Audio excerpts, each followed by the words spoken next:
जब इंदिरा गांधी की सरकार गौ भक्तों पे गोली चला सकती है, तो नरेंद्र मोदी की सरकार और आदित्यनाथ योगी की सरकार शंकराचार्य और बटुकों पे और ब्रह्मचारियों पे, सन्यासियों पे लाठी तो चलवा ही दिया ना। गौ रक्षा की बात करने वाला काल नेमी होता है। आप ये मत सोचिए कि अभी मुक्तेश्वरानंद को सामने हटा देंगे किसी तरह से तो फिर हम निष्कंटक गौ हत्यारे बन जाएंगे, ऐसा मत सोचिए।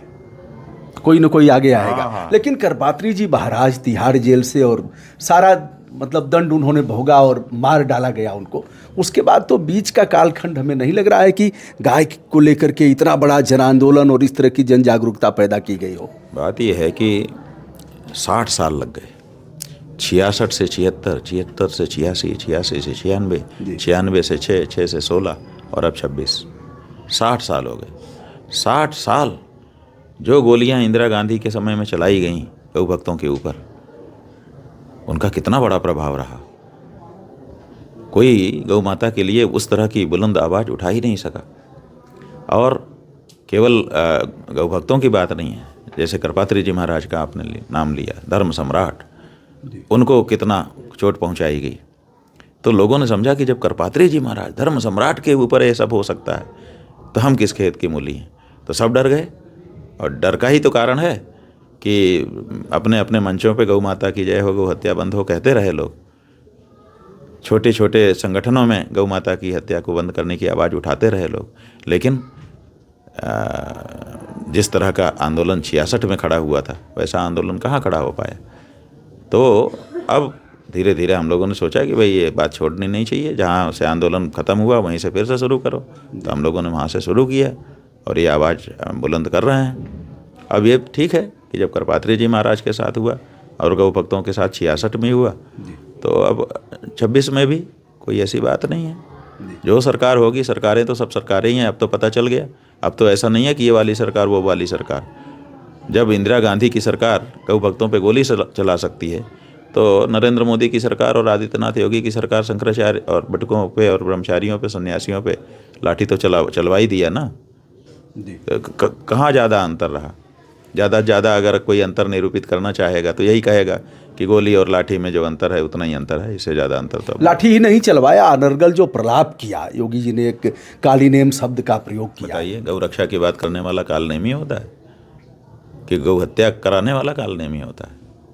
कौन काल नेमी होता है? राक्षस न काल नेमी होता है। निशिचर निकर सकल मुनि खाए, सुनि रघुनाथ नयन जल छाए। निशिचर निकर का काम है जहाँ जहाँ भी प्रधेनु सुर पावहीं, नगर गाँव पुर आग लगावहीं। वो गौ ब्राह्मणों के हत्यारे थे, देवताओं के हत्यारे थे, इसीलिए उनको निशाचर राक्षस कहा जाता था। उनमें से था काल नेमी, जो संत का वेश धारण किए हुए था। अंदर से गाय को, ब्राह्मण को और मंदिर माने मूर्ति को क्षति पहुंचाने वाला, और बाहर से संत वेश। यही तो काल नेमी है। जहाँ जहाँ विप्र धेनु सुर पावहीं, जहाँ विप्र पाते थे, ब्राह्मण पाते थे, जहाँ धेनु माने गाय पाते थे, और जहाँ सुर माने मंदिर पाते थे, देवता पाते थे, वहाँ आग लगा देते थे, वहाँ नष्ट करते थे। आज देखिए ब्राह्मणों पे इनकाउंटर, ब्राह्मणों पे तरह तरह की समस्या हो रही है। ब्राह्मण टारगेट पर है, कौन नहीं जानता इस बात को। और गाय 40%, और मंदिर एक के बाद एक हजारों तोड़े जा रहे हैं। रोज़ खबर आती है कि आज ये मंदिर तोड़ दिया गया। आज ही सवेरे से 2 फ़ोन आ चुके, एक हरिद्वार से आ चुका कि हमारा जो है मंदिर तोड़ दिया इन्होंने, और दूसरा नासिक से आ चुका कि हमारा जो है राम पथ बना रहे हैं, उस राम पथ को बनाने के लिए हमारा 1800 साल पुराना मंदिर तोड़ रहे हैं, हमको बचाइए। हमने कहा भैया, राम जी अगर चलते, राम पथ माने राम जी जैसे गए, राम जी के सामने अगर मंदिर आ जाता तो राम जी मंदिर तोड़ के आगे बढ़ते, पूजा करते कि पूजा करके प्रणाम करके उसको दाहिने करते हुए बढ़ते। तो रामपथ अगर है तो रामपथ को बोलो कि सामने मंदिर आ गया, और मंदिर को थोड़ा दाहिने करके बगल से रास्ता निकाल करके रामपथ बनाए। बोले नहीं, ये नहीं मान रहे हैं, ये कह रहे हैं कि ये तो मंदिर टूटेगा। 1800 साल पुराना मंदिर, उसको रामपथ के लिए तोड़ रहे हैं। ये राम का चरित्र है। आज सवेरे से 2 आगे, रोज दिन भर आ रहे हैं लोग, बहुत पीड़ित हैं। तो आप देखिए कि जहाँ जहाँ विप्र धेनु सुर पावहीं, यहाँ तीनों पर अत्याचार हो रहा था, और वो साधु का वेश, सन्यासी का वेश धारण करके हनुमान जी के सामने आ गया था। और यहाँ क्या हो रहा है? यही हो रहा है, बेस साधु का है, योगी आदित्यनाथ जी का। और काम, ब्राह्मण मारे जा रहे हैं, देवताओं के मंदिर तोड़े जा रहे हैं, और गौ हत्या पे कोई कमी नहीं की जा रही है। काल नेमी कौन है बताइए आप? छद्म भेषधारी, छद्म वेशधारी, काम कुछ और चेहरा कुछ और। दंड भोगना पड़ेगा। देखिए, ये बात तो सही है कि इतिहास में नाम तो दोनों का है, काल नेमी का भी है, हनुमान जी का भी है। लेकिन हनुमान जी का नाम आते ही सिर झुक जाता है सनातनियों का, और काल नेमी का नाम आते ही उसके प्रति किसी कोई नाम नहीं रखता अपने घृणा का भाव। बच्चों का किसी कोई ने काली अपने नेम नहीं रखा। किसी का नाम नहीं रखा, नहीं। तो इसलिए ये तो इन्हीं को सोचना है। लेकिन काली नेम भी सुरधाम गया भगवान के। वो ठीक है, वो सुरधाम गया, तो क्योंकि क्या यह काली नेम भी भगवत कृपा से सुरधाम बात जाएगी? यह है कि काल नेमी ने क्या कहा था। काल नेमी बहुत ऊंचा था, ऐसा नहीं है। जी।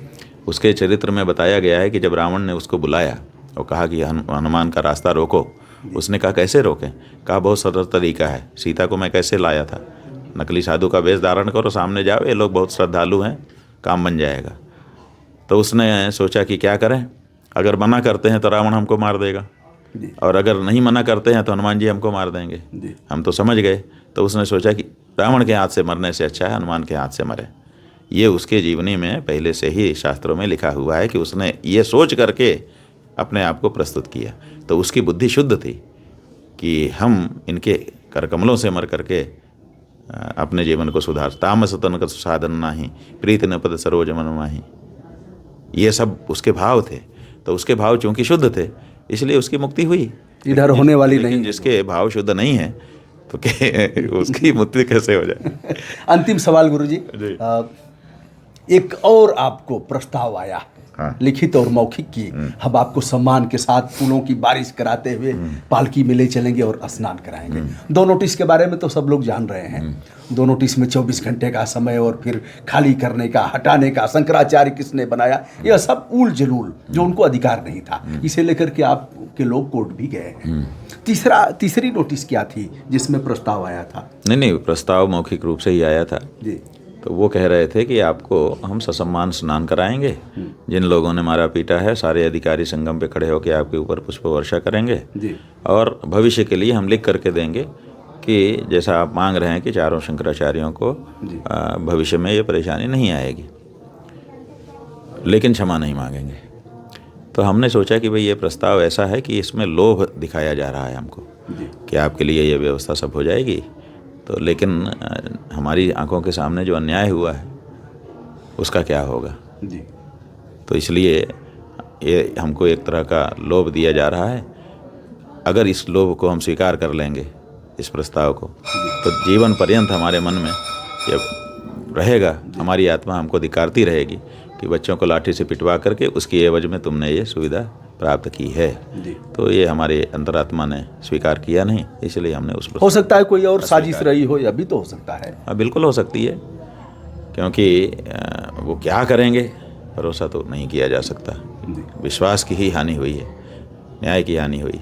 अंतिम सवाल गुरुजी, उच्च न्यायालय में याचिका दाखिल की गई है, इस परिप्रेक्ष्य में याचिका का क्या संदर्भ है, क्या मांग की गई है और क्यों? नहीं, अभी तो हमारी जानकारी में ऐसी कोई याचिका नहीं है।